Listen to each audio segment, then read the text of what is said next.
Hello guys, welcome back to Mastermind Prep channel. और polity series में आज हम फंडामेंटल राइट्स में डिस्कस करेंगे आर्टिकल नंबर 21, जो कि पार्ट है राइट टू फ्रीडम का। ठीक है। और राइट टू फ्रीडम में हमने जो आर्टिकल्स देखे थे वो थे 19 एंड 20। और ये जो राइट टू फ्रीडम है ये इंक्लूड करता है आर्टिकल्स फ्रॉम 19 टू 22। ठीक है। तो आज हम 21 जो है डिस्कस करेंगे डिटेल में। सो इस आर्टिकल में क्या है, that no person shall be deprived of his life और पर्सनल लिबर्टी। ठीक है। मतलब कोई भी पर्सन है, चाहे वो सिटीजन है, ठीक है, चाहे वो फॉरेनर है, ठीक है, किसी को भी जो स्टेट है उसको डिप्राइव नहीं कर सकता लाइफ से और पर्सनल लिबर्टी से। ठीक है। हर किसी को हक है इंडिया में रहने का, ठीक है, विद डिग्निटी एंड चॉइस। ठीक है। ये इस आर्टिकल में क्लियर कर दिया गया था। अब इस आर्टिकल में जैसे हमारे पास राइट टू लाइफ में क्या क्या इंक्लूड है, फॉर एग्जांपल हमारे पास लिस्ट है। कुछ लैंडमार्क जजमेंट्स दी थी सुप्रीम कोर्ट ने, ठीक है, उसके अकॉर्डिंग हमारे पास कुछ राइट्स हैं जिससे हम बोल सकते हैं कि एक डिग्निफाइड लाइफ जो है वो हर एक सिटीज़न को, हर एक फॉरेनर को इंडिया में मिलेगी। जैसे राइट टू अनपोल्यूटेड एयर, ठीक है, राइट टू फूड है, राइट टू फेथ, ठीक है, किसी भी रिलीजन को प्रोफेशन प्रैक्टिस कर सकते हैं, राइट टू मैरिज है। ठीक है। इसमें हादिया केस में सुप्रीम कोर्ट ने एक्नॉलेज किया था कि हर एक इंडिविजुअल का राइट है कि वो अपना पार्टनर खुद चूज कर सकता है। ठीक है। राइट टू प्राइवेसी है, ठीक है, इसको एक फंडामेंटल राइट रिकग्नाइज किया गया है, जिससे क्या है, हर एक इंडिविजुअल जो है वो अपनी पर्सनल इंफॉर्मेशन जो है वो प्राइवेट रख सकता है। ठीक है। सो ये हमारे पास हो गया कि किस हिसाब से जो पर्सन है वो लाइफ जी सकता है with dignity and by choice. ठीक है। अब इसमें हमारे पास नेक्स्ट है, लाइन देखते हैं हम, तो उसमें क्या लिखा गया है, except according to procedure established by law. ठीक है। अब इसका क्या मतलब है, जैसे कोई इंडिविजुअल है, ठीक है, वो क्या है, जेल में है, ठीक है, तो हम क्या ऐसे बोल सकते हैं ना कि उसको जो है लाइफ से डिप्राइव किया गया है। लेकिन जब हम ये सेकंड पॉइंटर पढ़ेंगे तो हमें समझ आएगा कि एक प्रोसीजर है, एक लॉ है जिसके अकॉर्डिंग उस पर्सन ने क्या है, ऑफेंस कमिट किया होगा। ठीक है। अब उसने ऑफेंस कमिट किया है तो लॉ के अंडर जो है क्या है, वो ऑफेंस जो है पनिशेबल है। ठीक है। और उसको सज़ा मिली है जेल में एक टर्म स्पेंड करने की। ठीक है। सो ये क्या बोल सकते, आर्टिकल 21 की डेप्रीवेशन नहीं है, बल्कि this was done as per the procedure which was established by the law. अब कुछ केसेस देख लेते हैं हम जो कि सुप्रीम कोर्ट में हुए थे। ठीक है। फर्स्ट केस था हमारा ए के गोपालन वर्सेस स्टेट ऑफ मद्रास। अब इस केस में क्या हुआ था कि जो ए के गोपालन है उनको प्रिवेंटिव डिटेंशन के अंडर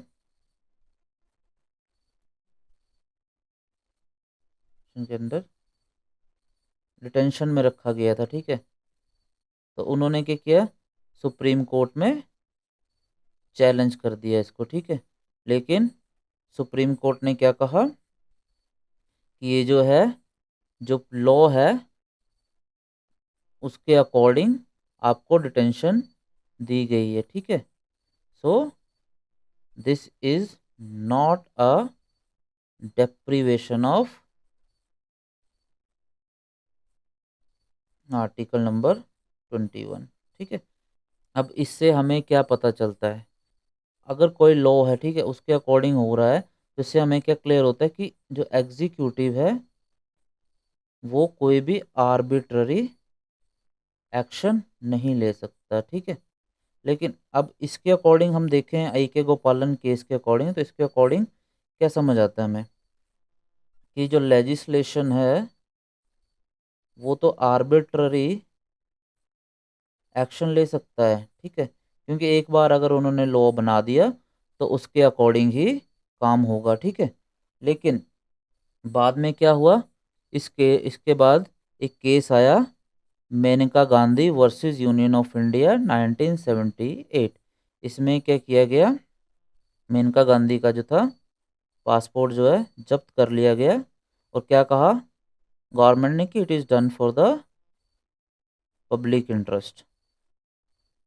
ठीक है, तो क्या उन्होंने कहा कि हमने लॉ के अंडर पब्लिक इंटरेस्ट के हित में पासपोर्ट जो है जब्त कर लिया गया। ठीक है, सो फिर सुप्रीम कोर्ट ने यहाँ पे कहा कि हम क्या फॉलो करेंगे, हम प्रोसीजर एस्टेब्लिश्ड बाय लॉ नहीं फॉलो करेंगे, we will follow due process of law, जो कि एक अमेरिकन कंसेप्ट है। ठीक है, सो इस कंसेप्ट के अकॉर्डिंग क्या है कि जो लॉ है वो जो है फेयर होना चाहिए एंड जस्ट होना चाहिए। ठीक है, इससे जस्टिस प्रिवेल होना चाहिए। ठीक है, सो ये सुप्रीम कोर्ट ने Maneka Gandhi versus union of India case में क्लियर कर दिया गया। ठीक है, तो अब क्या है, no legislation arbitrary action allowed. ठीक है, और यही चीज़ बाद में डिफरेंट डिफरेंट केसेस में भी सुप्रीम कोर्ट ने रिआइट्रेट की। जैसे कि हमारे पास केस है Francis Coralie Mullin versus administrator UT of Delhi. ठीक है, उसके बाद हमारे पास एक केस और था, ओल्गा टेलिस केस था। ठीक है, तो उस केस में भी सुप्रीम कोर्ट ने रिआइट्रेट किया कि हम due process of law he follow करेंगे। ठीक है, और जो लॉ है वो फेयर और जस्ट होना चाहिए। ठीक है, अगर आप किसी को डिप्राइव कर रहे हैं आर्टिकल नंबर 21 से। ठीक है, तो जब हम ये देखते हैं इन डिटेल्ड कंसेप्ट्स को, तो एक चीज़ हमें समझ आती है कि ये जो प्रोविज़न है is most expensive for the fundamental right and is refer to as bed rock of Indian constitution. ठीक है, मतलब अगर आप एक इंडिविजुअल को लाइफ अपने हिसाब से जीने दे रहे हो, ठीक है, उसको डिप्राइव नहीं कर रहे हो, तो ये आर्टिकल क्या है, ये आर्टिकल वो चीज़ दे रहा है। तो इसको हम एक बेड रॉक की तरह मान सकते हैं इंडियन कॉन्स्टिट्यूशन का। ठीक है, अब इसमें एक चीज़ और आई, वो आई राइट टू डाई की, कि अगर राइट टू लाइफ है तो क्या इंडिविजुअल के पास राइट टू डेथ भी है। इस कॉम्प्लेक्स इशू को एड्रेस किया सुप्रीम कोर्ट ने। ठीक है, सो पहले तो एक केस था पीर रातिनाम केस 1994 का। ठीक है, उसमें सुप्रीम कोर्ट ने क्या कहा था कि right not to live is a fundamental right, मतलब आप चाहो तो आप डेथ ले सकते हो। ठीक है, और वो आपका फंडामेंटल राइट है। लेकिन उसके बाद एक केस आया ज्ञान कौर केस ऑफ 1996। सो इसमें सुप्रीम कोर्ट ने क्लियर कर दिया कि राइट टू लाइफ के अंडर राइट टू डाई नहीं आता है। ठीक है, right to die is not part of article number 21। और कोर्ट ने क्लेरिफाई कर दिया कि अगर राइट टू डेथ जो है वो एप्लीकेबल होगा, नेचुरल डेथ होगी तभी। और ये भी क्लियर किया कि यूथनेजिया वो परमिसिबल नहीं होगा। लेकिन उसके बाद एक केस और आया, जिसमें इस केस का नाम था common cause versus union of India case of 2018। सो यहाँ पे एक सिचुएशन आ गई कि यूथनेजिया देना चाहिए कि नहीं देना चाहिए। तो यहाँ पे सुप्रीम कोर्ट ने क्लियरली बोला कि जो परमानेंट वेजिटेटिव स्टेट है, ठीक है, मतलब अब जो पर्सन है वो कोई डिसीज़न नहीं ले पा रहा है, ठीक है, ऐसी स्टेज पे आ गया। ठीक है, सो उसको क्या है, हम पैसिव यूथनेजिया दे सकते हैं। पैसिव यूथनेजिया का मतलब है कि उसका जो मेडिकल ट्रीटमेंट है ना, जो चल रहा है, उसको हम हटा सकते हैं, जो बेसिक लाइफ सपोर्ट्स के लिए होता है, जैसे ऑक्सीजन दे रहे हैं, ठीक है, बेसिक हेल्थ फैसिलिटीज़ दे रहे हैं, ठीक है, वो हटा सकते हैं हम। ठीक है, अगर हमें लगता है कि पर्सन जो है अब इनकैपेबल है कोई भी डिसीजन लेना अपनी लाइफ के लिए, ठीक है। और सुप्रीम कोर्ट ने ये क्लियर कर दिया कि जो एक्टिव यूथनेसिया है, मतलब किसी को कोई इंजेक्शन दे दिया, ठीक है, किसी पॉइजन का, ठीक है, डेथ के लिए, so that is not allowed.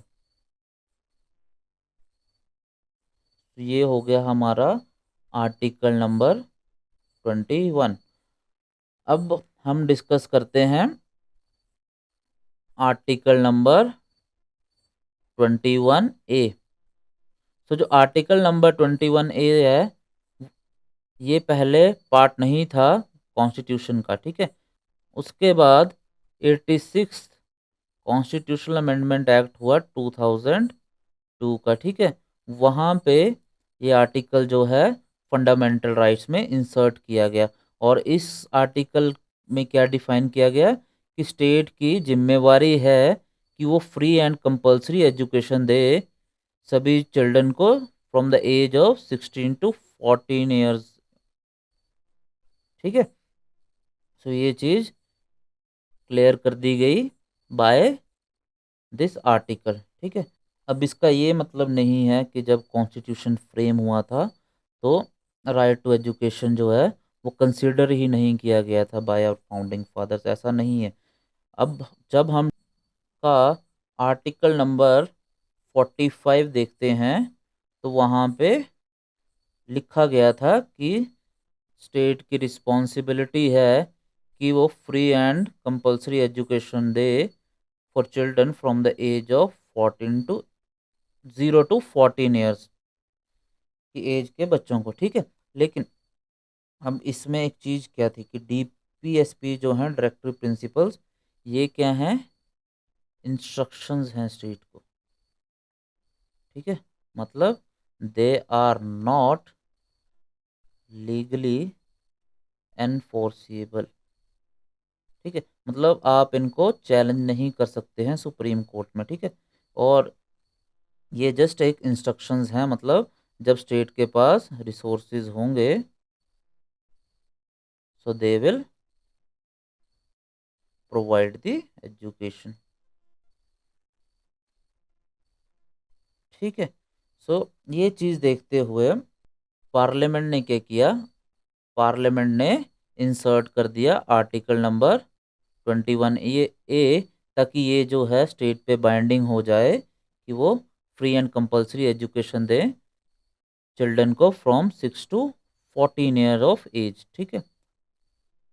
अब 86 कॉन्स्टिट्यूशनल अमेंडमेंट एक्ट में ही हमारे पास है आर्टिकल नंबर 51A, ठीक है। और इसमें क्या इंक्लूड है, इसमें इंक्लूड है हमारे पास फंडामेंटल ड्यूटीज़,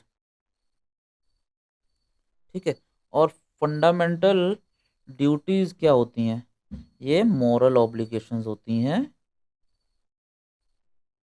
सिटीजन्स पे, ठीक है, ताकि वो इन्हें फुलफिल करे।